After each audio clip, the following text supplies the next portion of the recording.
back. If you've just joined us, you're watching Channels Television celebrating 21 years of professional broadcasting. This is the news at 10. Here's a reminder of our major stories tonight.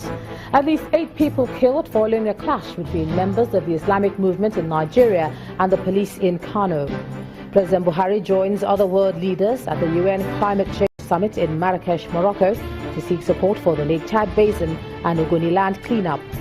Former Aviation Minister Fani-Kayode leaves Kuje prison in Abuja as his trial on a 4.9 billion naira fraud charge is stalled here in Lagos. And new Chief of Staff for US President-elect defends the appointment of right-wing mediaman Stephen Bannon as Donald Trump's chief strategist.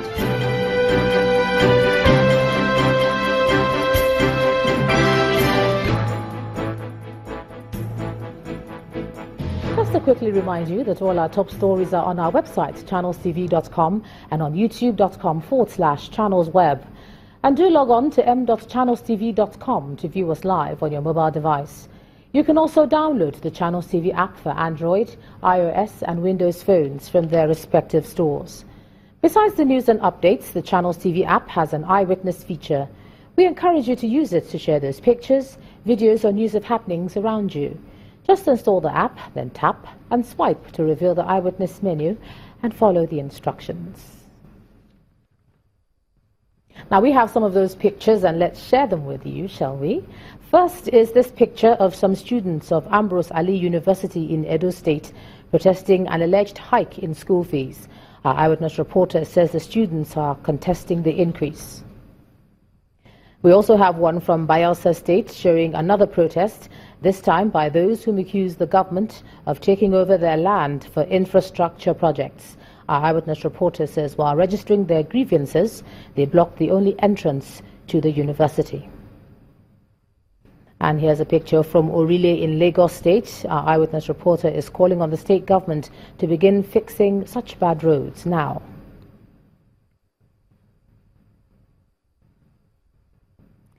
Well, thanks a lot for sending in all your pictures, and we ask you to do keep them coming. The Vice President, Professor Yemi Osinbajo, has held a closed-door meeting with National Assembly leaders, Dr. Bukola Saraki and Honorable Yakubu Dogara in the presidential villa.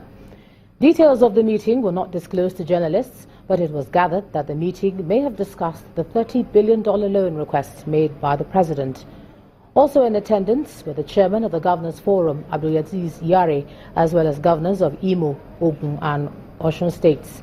The Senate President told State House correspondents that the meeting was called to find ways of making things work. All for good governance, inclusion and great collaboration with all arms. The states are here, National Assembly, Executive, those come up with ideas of how to just, make things work even better. That's all. The President has left for Marrakesh in Morocco to attend the United Nations Convention on Climate Change, known as COP22. President Muhammadu Buhari, who departed around 4 p.m. today, will deliver a statement in the opening plenary. His address will highlight Nigeria's commitment to implementing the nationally determined contributions and policy actions on climate change. President Buhari will also use the occasion to seek support for the revival of the Lake Chad Basin and the cleanup of Ogoniland in the Niger Delta. Let's cross over to Abuja now. Here's Ibrahim Adra. Hi, Ibrahim. Many thanks, Ijoma. Now, the Minister of Defense, Alhaji Mansour Dangali, has challenged Nigeria's defense advisors to enhance their engagements with Nigeria's foreign allies and international partners to enhance the country's security and stability.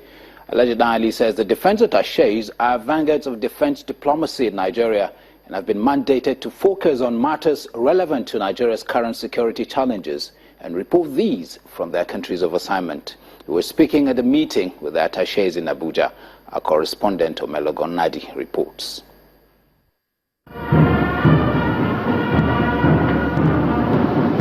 This is the 2016 annual conference of defense advisors and attaches representing Nigeria around the world. The focus this year is how to improve national security through the exploitation of the defense attaché system.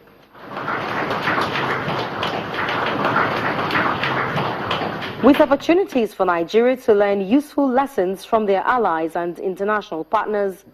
The task from the Minister of Defense for the attachés is heightened engagement and timely report on issues of relevance to Nigeria. It will be unacceptable for the defense attachés to report just anything. You will have to focus on matters that are relevant to Nigerian security, stability and prosperity, and report them in the articulate and timely manner. Your report will now be an important integral part of strategic assessment and decision-making at our own level. The Chief of Defense Intelligence calls for effective intelligence management of Nigeria's national security. And this, the Senate Chairman on Defense says, is achievable through the right kind of information from the attachés. Our idea is to have a system that is motivated, prudent, transparent, performance-oriented, and truly beneficial to Nigeria. Any past notions devoid of these goals must now be discarded. We need to have partners who understand us. We need to have the cooperation and support of friendly countries. Give the right information to those countries that they represent us in, and of course to send to us the right kind of information that will help us shape our defense policies here in Nigeria. These key players in defense and intelligence believe the defense attaché system is a strategic tool for strengthening national security, and that will be their focus over the next few days. Omelogo Nadi, Channels Television News. And still from the nation's capital, a former Minister of Aviation, Fani-Kayode, has left the Kuje prison after perfecting his bail conditions. This comes 4 days after he was granted bail by a federal high court in Abuja on 5-count charge of diversion of 26 million naira. Meanwhile, in Lagos, the federal high court could not proceed with the trial on a 4.9 billion naira fraud charge against him due to his absence. Our correspondent Victoria Ido reports.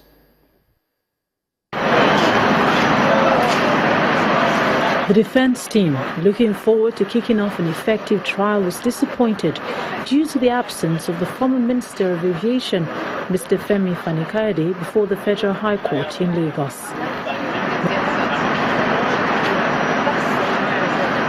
Counsel to the defense, Mr. Wale Balogun, informed the presiding judge, Justice Muslim Hassan, that Mr. Fani-Kayode was unable to come to court because he was in Kuje prison, still trying to perfect his bail conditions. He had been remanded in Kuje prison on the orders of Justice John Soho from the Abuja Division of the High Court, where he was arraigned on November 5th, 2016 for a different alleged fraud of 26 million naira. Mr. Balogun also accused the EFCC of engaging in lawlessness as the EFCC operatives rearrested Mr. Fani-Kayode on October 21 in the premises of the court, despite being granted bail by the Honorable Justice. It was certainly unlawful and a disrespect for them to have arrested him in the premises of the court. If you were in court that day, you remember the court actually even advised them that, oh, you could have invited him to come to your office. So for them to have picked him up in the premises of the court is the highest level of disrespect to the judiciary. And that's what we informed the court. And you could see the attitude of the court. The court certainly was unhappy.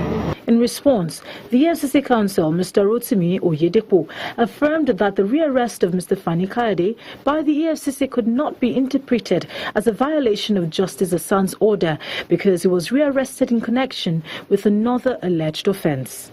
The onus is on the prosecution to produce the defendant before the court.